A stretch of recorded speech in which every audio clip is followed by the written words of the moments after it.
ನಮಸ್ಕಾರ.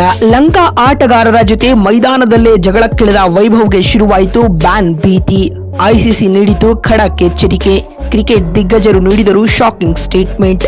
ಹಾಗಾದ್ರೆ ಸುದ್ದಿಯ ಕಂಪ್ಲೀಟ್ ಮಾಹಿತಿ ಏನು ಎನ್ನುವುದನ್ನ ಇವತ್ತಿನ ಈ ವಿಡಿಯೋದಲ್ಲಿ ತಿಳಿಸ್ಕೊಡ್ತಾ ಹೋಗ್ತೀನಿ, ಆದ್ದರಿಂದ ಕೊನೆವರೆಗೂ ನೋಡಿ. ಆದ್ರೆ ಅದಕ್ಕಿಂತ ಮುನ್ನ ಯಾರು ನಮ್ಮ ಚಾನೆಲ್ಗೆ ಸಬ್ಸ್ಕ್ರೈಬ್ ಮಾಡಿಲ್ವೋ, ಸೊ ದಯವಿಟ್ಟು ನಮ್ಮ ಚಾನೆಲ್ಗೊಂದು ಸಬ್ಸ್ಕ್ರೈಬ್ ಮಾಡಿಕೊಂಡು ವಿಡಿಯೋಗೊಂದು ಲೈಕ್ ಮಾಡಿ. ಹೌದು, ಭಾರತ ಎ ಹಾಗೂ ಶ್ರೀಲಂಕಾ ಎ ನಡುವಿನ ಪಂದ್ಯಗಳ ಬಳಿಕ ನಡೆದ ದೈಹಿಕ ಘರ್ಷಣೆಯ ಹಿನ್ನೆಲೆಯಲ್ಲಿ ಟೀಂ ಇಂಡಿಯಾದ ಯುವ ದಾಂಡಿಗ ವೈಭವ್ ಸೂರ್ಯವಂಶಿ ವಿರುದ್ಧ ಐಸಿಸಿ ಕಠಿಣ ಶಿಸ್ತು ಕ್ರಮ ಕೈಗೊಳ್ಳುವ ಸಾಧ್ಯತೆ ಇದೆ. ದಂಬುಲ್ಲಾದಲ್ಲಿ ನಡೆದ ಈ ಪಂದ್ಯದಲ್ಲಿ ಮೊದಲು ಬ್ಯಾಟ್ ಮಾಡಿದ ಟೀಂ ಇಂಡಿಯಾ 49.2 ಓವರ್ಗಳಲ್ಲಿ 265 ರನ್ ಕಲೆ ಹಾಕಿತ್ತು. ಈ ಗುರಿಯನ್ನ ಬೆನ್ನಟ್ಟಿದಂತಹ ಶ್ರೀಲಂಕಾ ತಂಡ ಕೂಡ ಅಷ್ಟೇ ರನ್ ಪೇರಿಸಿದ ಪರಿಣಾಮ ಪಂದ್ಯ ಟೈ ಆಯಿತು. ಆ ಬಳಿಕ ನಡೆದ ಸೂಪರ್ ಓವರ್ನಲ್ಲಿ ಶ್ರೀಲಂಕಾ ಬ್ಯಾಟರ್ಗಳು 16 ರನ್ ಕಲೆ ಹಾಕಿದ್ರು. ಈ ಗುರಿಯನ್ನ ಬೆನ್ನಟ್ಟಿದಂತಹ ಟೀಂ ಇಂಡಿಯಾ ಕೇವಲ 9 ರನ್ ಗಳಿಸಿ 7 ರನ್ಗಳಿಂದ ಸೋಲಪ್ಪಿಕೊಂಡಿತು. ಸೋಲಿನ ಬಳಿಕ ಪೆವಿಲಿಯನ್ ಕಡೆ ಹೆಜ್ಜೆ ಹಾಕುತ್ತಿದ್ದಾಗ ವೈಭವ್ ಸೂರ್ಯವಂಶಿಯನ್ನ ಗುರಿಯಾಗಿಸಿ ಶ್ರೀಲಂಕಾದ ಆಟಗಾರರು ಅದೇನೋ ಗೊಣಗಿದ್ದಾರೆ. ಇದರಿಂದ ಕೆರಳಿದ ವೈಭವ್ ಸೂರ್ಯವಂಶಿ ಲಂಕಾ ಆಟಗಾರರತ್ತ ಧಾವಿಸಿ ಮಾತಿನ ಚಕಮಕಿ ನಡೆಸಿದ್ದಾರೆ. ಜಗಳ ತೀವ್ರಕ್ಕೇರುತ್ತಿದ್ದಂತೆ ಸ್ವತಃ ವೈಭವ್ ಸೂರ್ಯವಂಶಿ ಲಂಕಾ ಆಟಗಾರರನ್ನ ಕೈಯಿಂದ ತಳ್ಳುತ್ತಿರುವುದು ಕ್ಯಾಮೆರಾದಲ್ಲಿ ಸೆರೆಯಾಗಿದೆ. ಈ ಹಿನ್ನೆಲೆಯಲ್ಲಿ ಐಸಿಸಿ ವೈಭವ್ ಸೂರ್ಯವಂಶಿ ವಿರುದ್ಧ ಕಠಿಣ ಕ್ರಮ ಕೈಗೊಳ್ಳುವ ಸಾಧ್ಯತೆ ಇದೆ ಎಂದು ಹೇಳಲಾಗ್ತಾ ಇದೆ.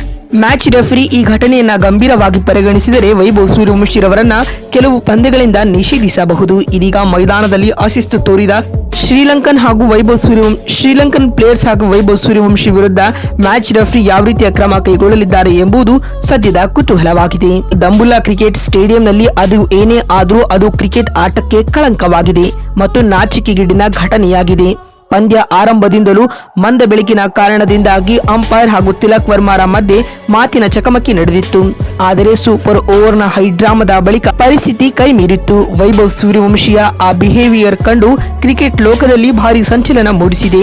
ಈ ಕುರಿತು ಮಾತನಾಡಿದ ತೆಂಡೂಲ್ಕರ್ ಈ ರೀತಿಯಾಗಿ ಹೇಳಿದ್ದಾರೆ: ನಾನು ನನ್ನ ಜೀವನದುದ್ದಕ್ಕೂ ಕ್ರಿಕೆಟ್ ಒಂದು ಧರ್ಮದಂತೆ ಪಾಲಿಸಿದ್ದೇನೆ. ವೈಭವ್ ಓರ್ವ ಪ್ರತಿಭಾವಂತ ಆಟಗಾರ, ಆದರೆ ಆತ ಇಂದು ಮೈದಾನದಲ್ಲಿ ನಡೆದುಕೊಂಡಿದ್ದು ಆತನ ಕ್ರಿಕೆಟ್ ಕರಿಯರ್ಗೆ ಅಲ್ಲ, ಭಾರತಕ್ಕೂ ನಷ್ಟ. ಸೋಲನ್ನ ಒಪ್ಪಿಕೊಳ್ಳುವ ಆತ್ಮಸ್ಥೈರ್ಯ ನಮ್ಮಲ್ಲಿರಬೇಕು. ಕ್ರಿಕೆಟ್ನ ನೀತಿ ನಿಯಮಗಳನ್ನ ಆತ ಗಾಳಿಗೆ ಚೆಲ್ಲಿದ್ದಾನೆ. ಈತನಿಗೆ ಶಿಕ್ಷೆಯ ಅಗತ್ಯವಿದೆ ಎಂದು ತೆಂಡೂಲ್ಕರ್ ಹೇಳಿದ್ದಾರೆ. ಮಾತು ಮುಂದುವರಿಸಿದ ಅವರು, ಇತರೆ ಆಟಗಾರರಿಗೆ ರೆಸ್ಪೆಕ್ಟ್ ಮಾಡುವುದನ್ನ ಕಲಿಯಬೇಕು. ಕ್ರಿಕೆಟ್ನಲ್ಲಿ ಪರಸ್ಪರ ಆಟಗಾರರನ್ನ ಗೌರವಿಸಬೇಕು ಎಂದು ತೆಂಡೂಲ್ಕರ್ ಹೇಳಿದ್ದಾರೆ. ಇದಾದ ಬಳಿಕ ಮಾತನಾಡಿದ ರಿಕಿ ಪಾಂಟಿಂಗ್ ಈ ರೀತಿಯಾಗಿ ತಿಳಿಸಿದ್ದಾರೆ: ಇಂದು ನಡೆದಿದ್ದು ಆಧುನಿಕ ಕ್ರಿಕೆಟ್ನ ನಾಚಿಕೆಗೀಡಿನ ಘಟನೆಯಾಗಿದೆ. ಅಂತಾರಾಷ್ಟ್ರೀಯ ಮಟ್ಟದಲ್ಲಿ ನೀವು ದೇಶವನ್ನ ಪ್ರತಿನಿಧಿಸುತ್ತಿರುವಾಗ ನಿಮ್ಮ ಮೇಲೆ ಹೆಚ್ಚಿನ ಜವಾಬ್ದಾರಿ ಇರುತ್ತದೆ. ನಿಮ್ಮ ಒಂದು ಸಣ್ಣ ತಪ್ಪು ದೇಶದ ಮಾನವನ ಇಂಟರ್ನ್ಯಾಷನಲ್ ಲೆವೆಲ್ ನಲ್ಲಿ ಹಾಳು ಮಾಡುತ್ತದೆ. ಐಸಿಸಿ ಇಂತಹ ಘಟನೆಯನ್ನ ಗಂಭೀರವಾಗಿ ಪರಿಗಣಿಸಬೇಕು ಮತ್ತು ಶಿಕ್ಷೆಯನ್ನು ವಿಧಿಸಬೇಕು ಎಂದು ರಿಕಿ ಪಾಂಟಿಂಗ್ ಆಗ್ರಹಿಸಿದ್ದಾರೆ. ಮತ್ತೊಂದು ವಿಡಿಯೋದಲ್ಲಿ ಸಿಗ್ತೀನಿ. ನಮಸ್ಕಾರ.